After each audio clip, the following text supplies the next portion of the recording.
नमस्कार, मैं हूँ प्रियंवदा तिवारी और आप देख रहे हैं तिलक पत्रिका। बाबा विश्वनाथ की नगरी काशी में राधाष्टमी काफ़ी जोरों शोरों से मनाया जा रहा है और भाद्रपद शुक्ल पक्ष अष्टमी को राधाष्टमी के नाम से भी जाना जाता है। कहा जाता है कि इसी दिन राधा रानी का जन्म हुआ था।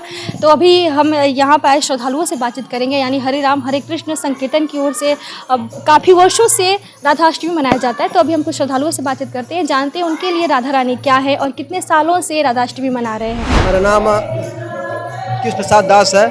मैं हरे कृष्ण हरे राम संगम सोसाइटी का प्रभारी अध्यक्ष हूँ और हम लोग विगत लगभग 23 साल से ये आयोजन हम लोग कर रहे हैं और हमको लगता है कि वाराणसी में हम लोग पहली संस्था होगी जो राधा अष्टमी मना रहे हैं, क्योंकि राधा अष्टमी के बारे में हम लोगों को बहुत पता नहीं है और जन सामान्य जो रहता है वो नॉर्मली भगवान कृष्ण को जानता है, लेकिन वो और राधा जी को वो एक भगवान कृष्ण की प्रेमिका के रूप में जानता है, लेकिन वो नहीं जानता है कि राधा का क्या वास्तव में जो स्वरूप है उनको उसके बारे में लोगों को ज्ञान नहीं है। जो हमारे वैष्णव आचार्य हुए हैं उन लोगों ने राधा के मतलब राधा भाव को या राधा तत्व को बड़ी अच्छे से समझाया और उन्हें पूरा ये बताया कि अगर भगवान कृष्ण का अगर स्त्री स्वरूप बना जाए तो राधा जी होंगे और राधा जी का अगर पुरुष स्वरूप माना जाए तो भगवान कृष्ण होंगे। यानी राधा और कृष्ण में तत्व में कोई अंतर नहीं है, दोनों ईश्वर तत्व में है, ये जीव नहीं है। राधा जी को हम लोग सामान्य व्यक्ति समझते हैं कि वह गोपी थी, बरसाने में आए थे वृषभान जी के साथ में, कि उनकी पुत्री थी। ऐसा एक सिर्फ लौकिक आचरण है कि जीवात्मा आत्मा के रूप में राधा जी ईश्वर तत्व हैं, जो जितने तत्वों के बारे में और एक तरह से कहा जाए तो शक्ति हैं। तो जैसे हम लोग को कहते हैं कि शक्ति और शक्तिमान में कोई अंतर नहीं है, तो उसी प्रकार से भगवान कृष्ण में और राधा जी में कोई अंतर नहीं है। मैं भगवान कृष्ण अगर शक्तिमान है तो राधा जी उनकी शक्ति हैं और बिना शक्ति का कोई काम होता नहीं है। और ऐसे देखा जाए तो भगवान की शक्ति के 3 विशेष प्रारूप हैं, एक अंतरंगा शक्ति, बहिरंगा शक्ति, एक तटस्था शक्ति। जो जितने प्राणी हैं या यानी जितने जीव हैं वो भगवान की तटस्था शक्ति हैं और अंतरंगा शक्ति जो हैं वो राधा रानी जी हैं। राधा रानी जी का प्रकट कैसे हुआ था, इसके बारे में थोड़ा सा विस्तार। हाँ, देखिए राधा रानी के प्रकट के विषय में विस्तार से अगर हम जाएं तो जब ब्रह्मा जी के पास में माता पृथ्वी जब गई थी तो उन्होंने इस धराधाम पर जो अत्याचार हो रहे थे उस अत्याचार को रोकने के लिए भगवान से प्रार्थना करने गई थी। तो भगवान विष्णु ने कहा कि मैं ऑलरेडी तय कर चुका हूँ कि मेरा प्रकट वृंदावन में होगा, लेकिन उसके पहले जितनी भी देवी देवता सबको जाना पड़ेगा। और फिर उन्होंने राधा जी से आग्रह किया कि हम लोग गोलोक से हम लोग जा रहे हैं नीचे, तो मैं जाने वाला हूँ गोलोक में, तो सबसे पहले आप वहाँ पहुँचिए।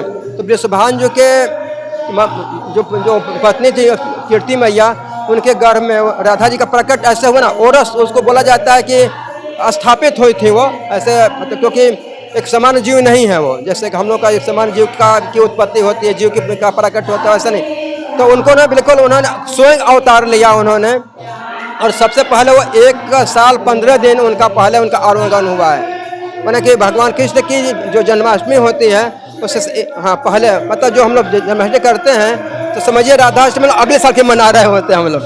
यानी 115 साल मैंने 165 साल यानी 15 दिन जोड़ लें तो 380 साल अरमत 80 दिन का अंतर होता है। और जब राधा जी का जब प्रकट हुआ तो उन्होंने गोलोक से जब भगवान प्रस्थान करने वाले थे, उन्होंने कहा कि इसके सबसे पहले धराधाम पर तो मैं जा तो रही हूँ, क्योंकि सबसे पहले आपका मैं दर्शन करूँगी।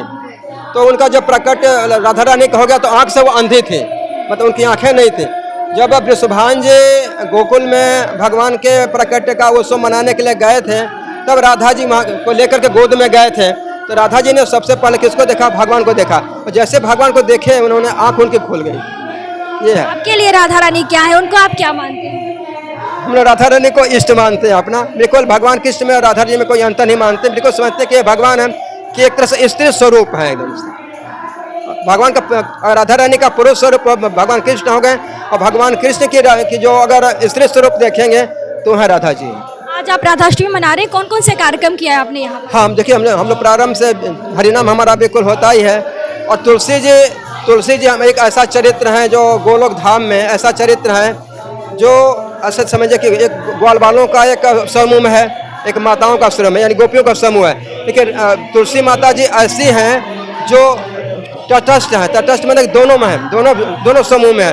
मतलब माता तुलसी पुरुष लोगों के साथ में भी हैं, यानी ग्वाल बालों के साथ में हैं, और तुलसी जी गोपियों के साथ में भी हैं। आदान प्रदान जो होता है, बातचीत का होता है, व्यवहार का बंद होता है, तो तुलसी जी उसमें जोड़ रहती हैं, मतलब उनको जोड़ती है तुलसी जी। तो हम सब लोग वैश्व परंपरा में तुलसी जी का सम्मान पहले करते हैं, उनका अर्चन पूजा पहले करते हैं। तो सबसे पहले हम यहाँ पर तुलसी जी का हुआ, और इसके बाद अभी आरती हो रही है, आपने देखा। इसका फिर भगवान नरसिंह किसी प्रकार का विघ्न न पैदा हो तो भगवान नरसिंह की आरती होती है, ऐसे होगा। करण जायसवाल मेरा नाम है। आज राधाष्टमी आप मना रहे हैं, आपके लिए राधा रानी क्या है? राधा रानी बहुत मतलब कृपालु हैं और वो बहुत दया करती हैं। राधा रानी का नाम ही है किशोरी जी श्यामा जो महारानी जो हैं, जो दया करती है सबके ऊपर। तो काफ़ी हम लोग को उनसे बहुत कुछ मिला हुआ है। तो राधा रानी हमारे लिए बहुत खास है और उनको हम बहुत मतलब दिल से प्रणाम करना चाहते हैं, दंडवत। क्या मानते हैं, आपके लिए राधा रानी क्या है? मेरे लिए सब कुछ है वो जी। मेरे मतलब माता पिता सब कुछ है वो मेरे लिए, राधा रानी। आपने तिलक लगाया है, वैष्णो तिलक, उसके बारे में बताएं, क्यों लगाया जाता है? ये वैष्णो तिलक जो होता है वो भगवान श्री कृष्ण अपने मतलब एक तिलक से उनको लगता है कि जो लोग भक्ति में होते हैं वही लोग ये तिलक को यूज़ करते हैं जी।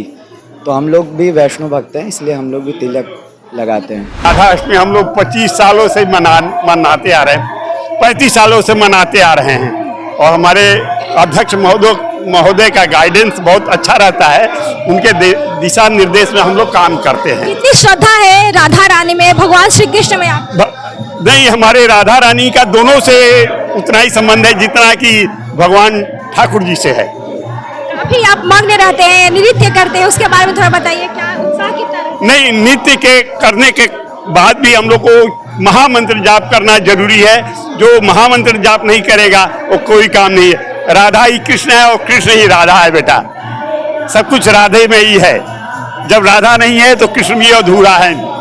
यही हमारे जानना चाहिए कि भगवान राधा से ही जुड़े हुए हैं।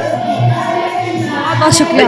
हरे कृष्ण हरे राम संकीर्तन सोसाइटी की ओर से लगभग 25 वर्षों से राधाष्टमी काफी धूमधाम से मनाया जा रहा है। और अभी हमने श्रद्धालुओं से बातचीत की, उन्होंने राधा रानी के बारे में बहुत कुछ बताया और उनका मानना है कि राधा रानी उनके लिए आराध्य है, इष्ट देव है। तो आप देख सकते हैं यहाँ पर महिला और पुरुष श्रद्धालु किस तरह से राधा रानी का जन्मोत्सव उत्साह के साथ मना रहे। तो अभी हमारे चैनल तिलक पत्रिका के माध्यम से राधा रानी भगवान श्री कृष्ण का दर्शन जरूर करें। कैमरा पर्सन गुप्ता के साथ मैं हूँ प्रियंवदा तिवारी, देखते रहे तिलक पत्रिका।